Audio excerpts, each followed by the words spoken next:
and Sas had something, a form of beef because of you, and that narrative was further pushed because of the group chat thing, which was very misconstrued.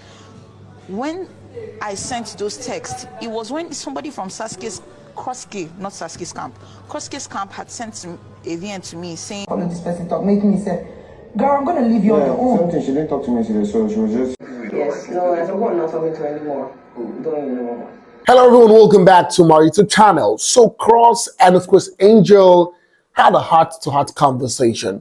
I think that this has been a long time coming, looking at the fact that these two people, until yesterday or 2 days ago, when they started, saying one or two words to each other, never had a time where they had a conversation to talk about whatever has happened between both of them.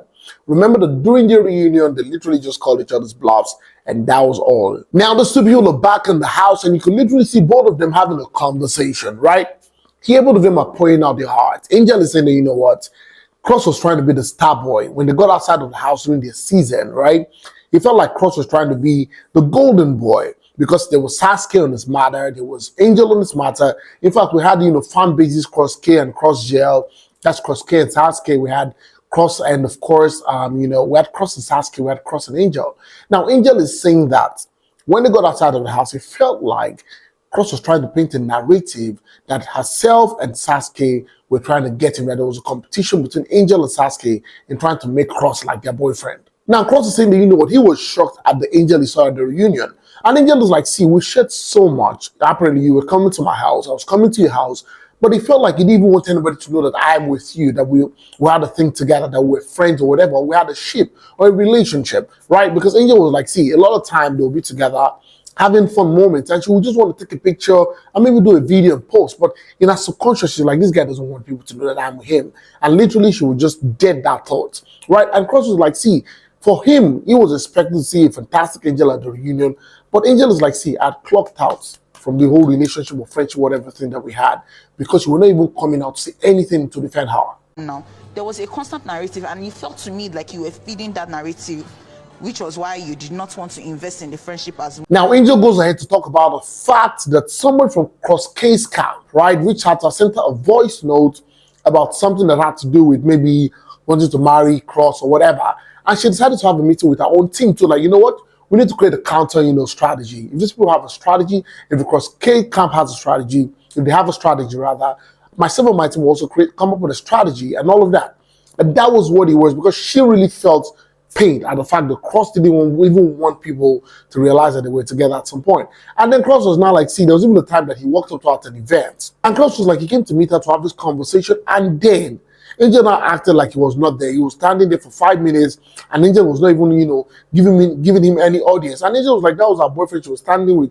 And Cross was like, oh, your boyfriend? He came to talk to you, and you're using him to talk to one guy, and literally I stood there. You know how annoying and frustrating that was. At the Cross's concert, I stood there. which guy? That was my boyfriend. Oh, for real? In the end, Cross apologized and said that, he hopes that they become, they keep it moving, that they have 5 more weeks in the house, and he's going to see how everything will play out. But from what I was looking at, these two people still really like each other. Maybe they love each other, we do not know, because, Angel's headspace is not, our mood is Django over. You understand what I'm saying?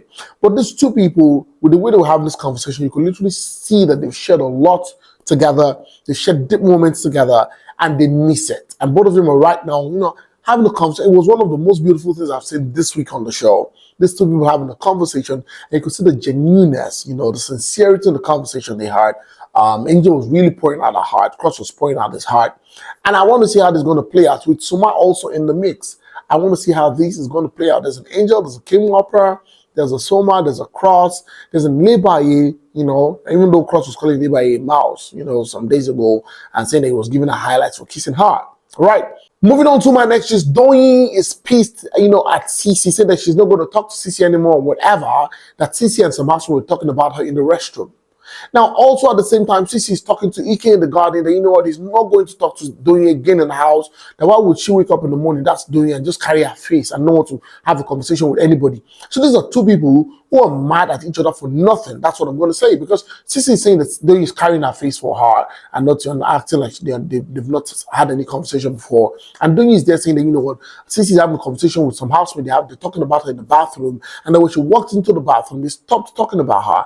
And that if they were really sure they had guts, why weren't they talking about her when she walked into the bathroom? At the end of the day, all of them gather for bathroom, they talk about me. But I come in there now, they don't mention my name. Donny goes ahead to say that, you know what, she's going to talk to herself. I mean, she was literally talking to herself that, you know what, she's in pidgin, that she's not going to be talking to anybody in the house anymore. That she was asking herself, how are you? Fine. Are you good? And she was like, that's her. She's talking to herself. Did she die? No. That she's going to start talking to the housemates in the house. And I'm like, wow. Moving on to my next news, we see Mercy and Fraud in the conversation. Now, Fraud is saying that he slept and he had a dream.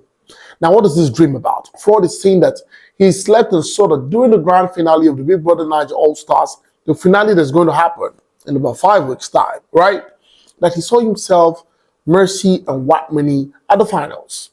And, you know, he doesn't know about the other two people, but of course, he saw himself, White Money, and of course, Mercy at the finals. He was telling Mercy this conversation on The Guardian.